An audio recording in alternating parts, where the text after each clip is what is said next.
Hi, this 5-minute solution gonna show you how to set custom ringtone for certain contacts on iPhone.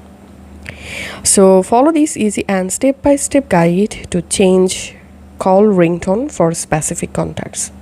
First of all, in your iPhone you have to open Contacts app and now search for the contact you want to use a custom ringtone. So let's open the contact first. And now just tap on edit. Once you are in contact editing page, here scroll down and tap on this ringtone, and as you can see currently all contacts ringtone selected default ringtone.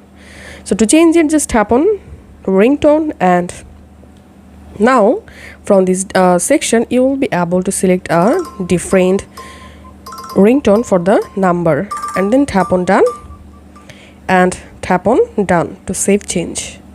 And now on, whenever this contact make a calls, the call will be ring in custom ringtone.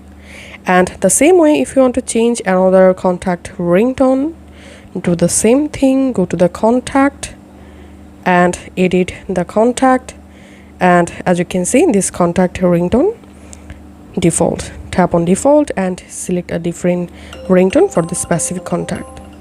So this is how we can do it. If this video help you out, please leave a like and leave a comment down below. Thank you for watching.